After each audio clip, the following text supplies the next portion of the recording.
Hello friends, आपका स्वागत है अपने पाठशाला चैनल में। ये वाला वीडियो राउटिंग एल्गोरिथम पे बनाया गया है। ये पार्ट 2 है। इसके पहले पार्ट 1 अपलोड किया जा चुका है।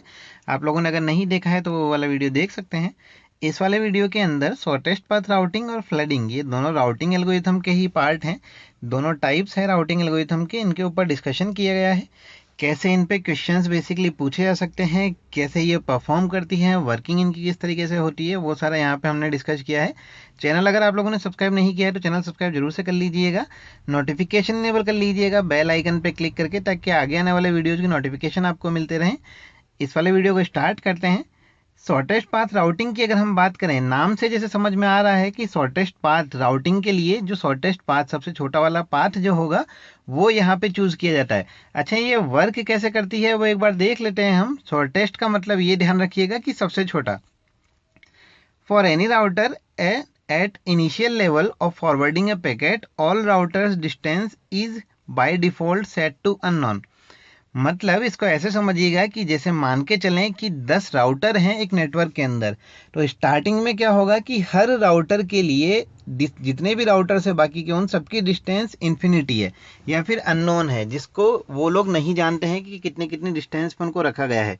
तो सबसे पहली स्टेप क्या होगी इसके अंदर, जब भी कोई नेटवर्क होगा तो उसके अंदर जितने भी राउटर्स हैं तो हर राउटर के लिए एक दूसरे राउटर की डिस्टेंस जो होगी वो अननोन रहेगी। नेक्स्ट चीज क्या है, this algorithm basically works on distance between two routers. दो जो राउटर हैं आपके, उनके बीच की जो डिस्टेंस है उसके ऊपर बेसिकली ये वाली एल्गोरिथम आपकी काम करती है।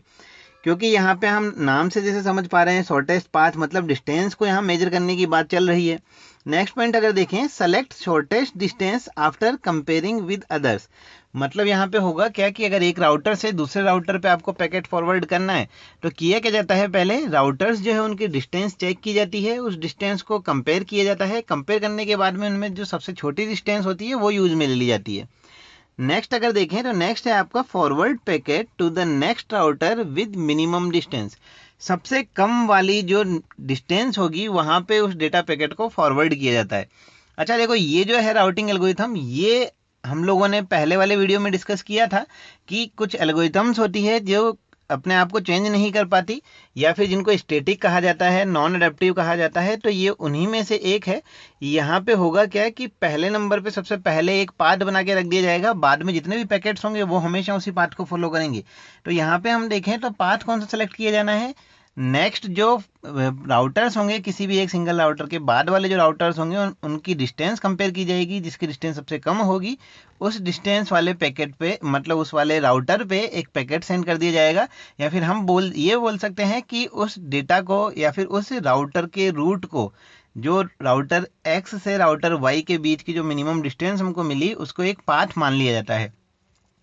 A path between source to destination with minimum distance is selected। ये देखो क्या किया जाएगा, जैसे हम मान के चलें कि ये सोर्स है आपका, ये डेस्टिनेशन है। बीच में चाहे जितने ही राउटर्स आपके पड़ते हैं उससे हमको कोई मतलब नहीं है। हमारा ये जो सोर्स है यहाँ से लेके डेस्टिनेशन, अगर शॉर्टेस्ट पाथ राउटिंग हमने यूज में ली है तो जितने भी बीच में ये आपके होप्स पड़े या राउटर्स पड़े, तो जितने भी राउटर्स हैं इन सारे राउटर्स की डिस्टेंस मेजर करने के बाद में सबसे लास्ट में जो आपको पाथ मिलेगा वो हमेशा शॉर्टेस्ट होगा। मतलब सोर्स से लेके डेस्टिनेशन तक जो पैकेट आपका फॉरवर्ड होना है या जो पाथ आपका फॉलो होना है, उस पाथ की डिस्टेंस जो होगी, या पाथ के लिए, उस पाथ के लिए जो डेटा पैकेट आपका डिस्टेंस ट्रेवल करेगा वो सबसे छोटी होगी। इसीलिए इसको कहा जाता है शॉर्टेस्ट पाथ राउटिंग। अच्छा, इसको एक एग्जाम्पल से हम समझ लेते हैं ताकि काफ़ी अच्छे से हमको ये समझ में आ जाए कि ये वर्क किस तरीके से करती है। तो एग्जाम्पल अगर हम यहाँ पे देखें कि एक नेटवर्क हमको गिवन है, नेटवर्क के साथ में नोड के यहाँ पे नंबरिंग की हुई है ABCDEF और G और H। 8 यहाँ पे हमारे पास राउटर्स है। राउटर्स के ही साथ में अगर हम देखें तो डिस्टेंस यहाँ पे सारे राउटर्स की लिखी है। जैसे यहाँ पे 2 डिस्टेंस लिखी हुई है, यहाँ पे 6 लिखी हुई है, यहाँ पे 1 2, ऐसे कंटिन्यू ये सारी डिस्टेंस लिखी हुई है। अच्छा, इस डिस्टेंस की अगर हम बात करें तो इस डिस्टेंस के बिहाफ पे ही हम लोग मेजर कर सकते हैं कि नेक्स्ट जो रूट होगा वो कौन सा होगा। अच्छा, इसमें बेसिक क्या है इसका कि अगर किसी राउटर से स्टार्ट किया जाता है तो उसके आगे वाले जो राउटर्स हैं उनकी इनिशियल लेवल पे जो डिस्टेंस है उसको डिस्टेंस को अननोन माना जाता है या फिर इन्फिनिटी से मेंशन कर दिया जाता है। जो भी पाथ कवर करते जाएंगे हम लोग वो पैरेंथेसिस के अंदर लिख दिया जाता है। जहां से हमने पाथ ट्रेवल किया है उस नोड का नंबर लिख दिया जाता है। जैसे हम स्टार्टिंग करते हैं ए से, मान लीजिए हमको जाना है डी पे, तो ए जो है हमारा ये क्या कहलाएगा, ये तो मान लीजिए हो गया आपका सोर्स, और डी की अगर हम बात करें तो ये हो गया आपका डेस्टिनेशन। तो हमारे पास में दो नोड है, ए से लेके हमको डी तक जाना है, हमको शॉर्टेस्ट पाथ यहाँ पे निकालना है कि कौन सा वाला शॉर्टेस्ट पाथ हम फॉलो करेंगे। अच्छा, ए से चलना हमने स्टार्ट किया, तो हमारे एल्गोरिथम क्या बोलती है कि जो भी नेक्स्ट नोड कनेक्टेड होते हैं उन नोड पे पैकेट को फॉरवर्ड किया जाता है या फिर पाथ सेलेक्ट किया जाता है, उसको कंपेयर किया जाता है। कंपेयर करने के बाद जो मिनिमम होता है वो हमारा पाथ होगा। तो ए से बी में अगर हम देखें तो डिस्टेंस यहाँ पे है आपकी 2, ए से जी में अगर देखें तो डिस्टेंस है 6। अगर 2 और 6 को कंपेयर करें तो 2 की वैल्यू कम है, 2 यहाँ पे छोटा है। तो हमारा जो पाथ हमने सेलेक्ट किया वो कौन सा वाला सेलेक्ट किया, हम लोग आए हैं ए से लेके बी पर, और यहाँ पे हम लोग लिखेंगे क्या कि डिस्टेंस हमारी कहाँ से आई, हम लोग आए कहाँ से हैं, ए से, डिस्टेंस हमने कितना कवर किया 2। तो ऐसे यहाँ पे पैरेंथेसिस के अंदर मेंशन करना होगा। अच्छा, अभी हमारी करंट पोजीशन क्या है, बी। बी से अगर हम आगे देखें तो बी से हमारे पास में दो वैल्यू है, बी से एक हमारे पास में सी है, एक हमारे पास में ई है। बैक डायरेक्शन में यहाँ पे पैकेट हम लोग सेंड नहीं करेंगे, आगे फॉरवर्ड डायरेक्शन हम लोग चूज कर रहे हैं। बी से अगर देखें तो एक सी पोजीशन है, एक ई पोजीशन है। अगर बी की हम वैल्यू की बात करें तो वैल्यू ऑलरेडी 2 है, तो बी से अगर हम सी पे जाते हैं तो 7 + 2 ये हो जाता है 9, और बी से अगर ई पे जाते हैं तो 2 + 2 ये होता है 4। तो 4 जो है ये 9 से कम होगा, यहाँ पे टोटल हो रहा है 4, तो 4 9 से कम होगा आपका। तो यहाँ पे हम लोग लिख क्या देंगे, बी से हम लोग आए हैं, टोटल डिस्टेंस हमने कितना कवर कर लिया है, 4। यहाँ तक का पार्ट आपको समझ आ रहा होगा, बेसिक से इसको अच्छे से समझ लीजिएगा। जिस पार्ट से या जिस राउटर से हम लोग ट्रेवल करना स्टार्ट करते हैं उसके बाद हमको देखना होता है कि मिनिमम डिस्टेंस कौन सा हमने कवर किया है। तो अभी हम करंट पोजीशन है हमारी ई के बाद में अगर हम देखें तो हमारे पास में दो राउटर है, एक राउटर है हमारे पास एफ, एक राउटर है हमारे पास जी। अच्छा, डिस्टेंस अगर हम देखें तो डिस्टेंस यहाँ पे अगर हम देखें तो 4 + 2, 4 तो ऑलरेडी हम कवर कर चुके हैं, 2 अगर और ऐड कर देंगे तो यहाँ पे हमारी डिस्टेंस हो जाएगी 6, और यहाँ से अगर इस साइड में आते हैं तो हमारी डिस्टेंस यहाँ पे कितनी होती है, 5। अच्छा देखो, यहाँ पे हम लोगों को करना क्या होगा कि डिस्टेंस हम दोनों अगर लिख लें तो ज़्यादा बेटर रहेगा। तो यहाँ पे हमने मान लीजिए किया क्या, यहाँ पे भी हम लोग मेंशन कर सकते थे सी वाली जो वैल्यू है, सी वाली वैल्यू के अंदर भी हम मेंशन कर सकते थे कि अगर हम ए से आते हैं तो हमारे वैल्यू कितनी या फिर डिस्टेंस कितनी ट्रेवल करनी पड़ती है, 9। अच्छा, यहाँ पे अगर हम देखें तो ये जो ई से जो है हम एफ पे जा सकते हैं और जी पे जा सकते हैं। तो ई से एफ पे अगर हम जाते हैं तो वैल्यू कितनी हो जाती है, ई से हम लोगों ने ट्रेवल किया है और वैल्यू 4 + 2 हो गई, वैल्यू टोटल 6। अगर हम मान लीजिए जी पे आते हैं तो जी पे आने के बाद में हमारे को करना क्या होगा, 4 हमारी टोटल वैल्यू थी, 1 हमने यहाँ पे 1 ट्रेवल और किया। तो बी से अगर हम जी पे आए तो अब वैल्यू हमारी कितनी हो चुकी है, हम आए कहाँ से हैं, हम लोग आए हैं ई से। तो ई से अगर हम आए तो टोटल हमारा कितना हो चुका है, 5। यहाँ तक का पार्ट समझ आ रहा होगा। अच्छा देखो, अगर नीचे वाला पार्ट अगर हम देखें तो यहाँ पे ये मिनिमम डिस्टेंस हमको मिल रही है। ऊपर वाला पार्ट अगर हम देखें E6, तो यहाँ पे 6 जो है वो 5 से ज़्यादा है। तो मान लीजिए हमने पाथ सेलेक्ट किया जी वाला। अब जी से आगे जाने के लिए सिंगल एक ही पाथ है हमारे पास, वो पाथ कौन सा है, जी से हमको एच पे जाना होगा, इस वाले पाथ पे। तो जी से अगर हम एच पे जाते हैं तो यहाँ पे अगर हम देखें तो यहाँ पे हमारे पास वैल्यू है ई और 5। तो ई से हम यहाँ पे आए थे तब हमारा टोटल हुआ था 5, 5 में प्लस हमने 4 किया तो टोटल कितना हो चुका है हमारा यहाँ पे 9। और हम लोगों ने विजिट कहाँ से किया है इसको, जी से। तो अगर हम यहाँ देखते हैं तो ये टोटल हमारा हो रहा है जी और 9, 9 हमारा टोटल हो रहा है। एफ हमारे पास अभी करंट पोजीशन हमारी लास्ट वाली जो थी वो एफ थी, एफ से हम आगे 2 पोजीशन पे जा सकते हैं। 6 यहाँ पे ऑलरेडी है, 6 में अगर 3 हमने ऐड किया तो ये होगा 9। उसके बाद में अगर मान लीजिए हम नीचे आते हैं एफ से एच की तरफ, तो एफ से एच की तरफ आने पे 6 + 2 होता है 8। मतलब कि अगर हम इस पोजीशन पे एफ से आए होते तो हमारे को जो डिस्टेंस ट्रेवल करनी थी वो कितनी करनी होती, 8। तो अगर ये वाला पार्ट हम देखें तो ये वाला पार्ट आपका G9 पार्ट से स्मॉलर है, तो हम लोग पाथ कौन सा सेलेक्ट कर लेंगे, अब एफ से एच वाला। मतलब हमने किया क्या, ए से पहले हम गए बी पे, बी से हमने पार्ट सेलेक्ट किया ई वाला, ई से हमने पार्ट सेलेक्ट किया एफ वाला, एफ से हमने पार्ट सेलेक्ट किया एच वाला।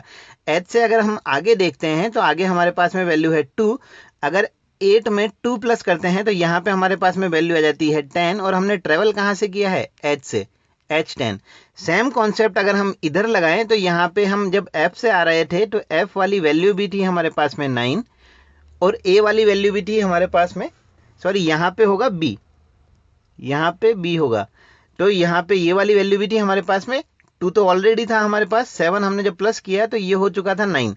एफ से जब आए तब भी वैल्यू 9, बी से जब आए तब भी वैल्यू 9। अगर हम आगे जाते हैं 9 को कंसीडर करके तो ये टोटल हो जाता है हमारे पास में 9 और 3 हो जाता है 12। लेकिन हम 12 की बात करें तो 12 आपका 10 से ज़्यादा है। तो हमने पाथ जो सिलेक्ट किया, शॉर्टेस्ट पाथ जो हमको मिला वो कौन सा वाला पाथ हुआ, एच से हमने कवर किया है। एच से हम कहाँ पे आए थे पहले, एफ पे। एफ कहाँ से यूज में लिया था हमने, ई से हमने यूज में लिया था। अच्छा, इसको अगर हम बेसिकली हम देखें तो हमारा पाथ जो निकल के आया वो पाथ क्या निकल गया है हमारा, ए से हम लोग गए बी पे, बी के बाद हम लोग गए ई पे, ई के बाद हम लोगों ने विजिट किया एफ, एफ के बाद हम लोगों ने विजिट किया एच, और एच के बाद हम लोगों ने विजिट किया डी।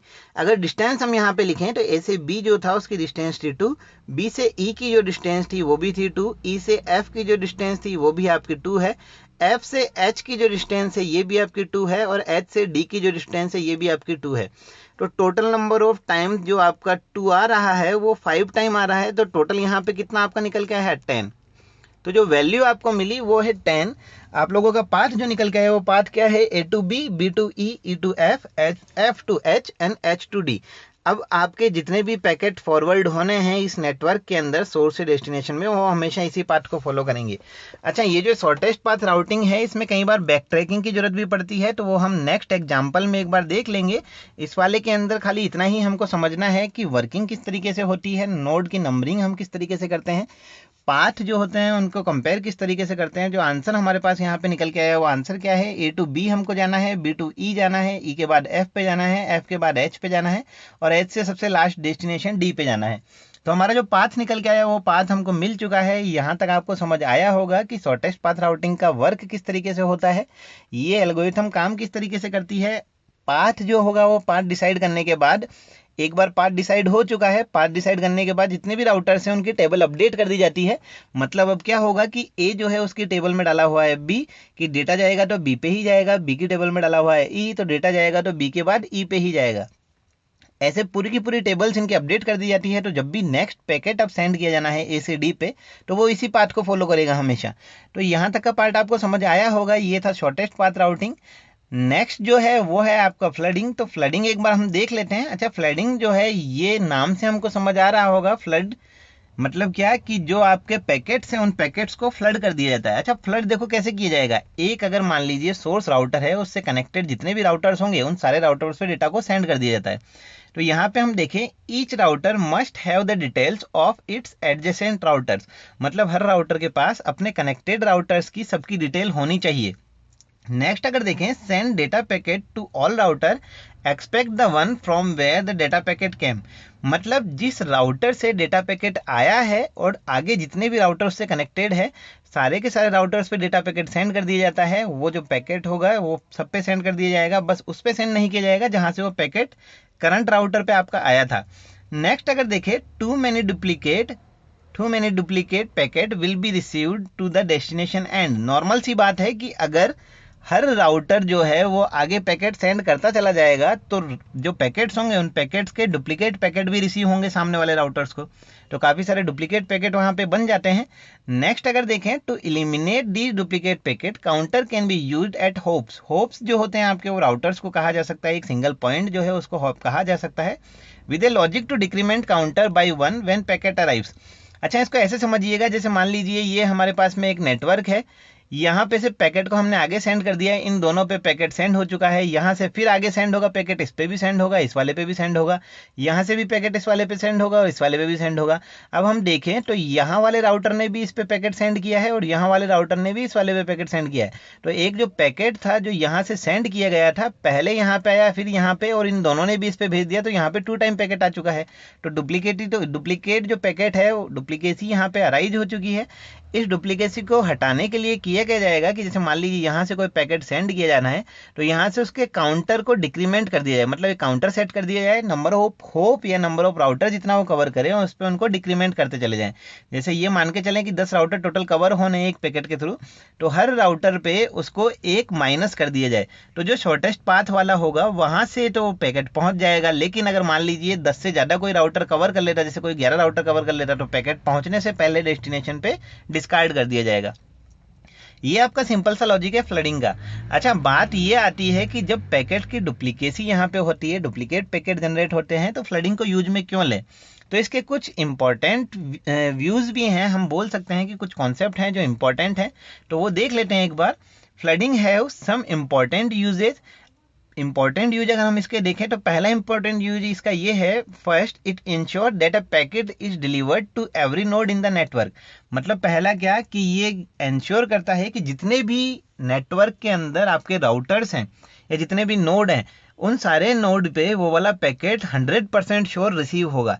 मतलब ये डिलीवरी की गारंटी लेता ही है कि अगर एक पैकेट कोई आपने सेंड किया है तो उसको सारे पैकेट पे, सारे नोड पे पहुंचाने की इसकी रेस्पॉन्सिबिलिटी है।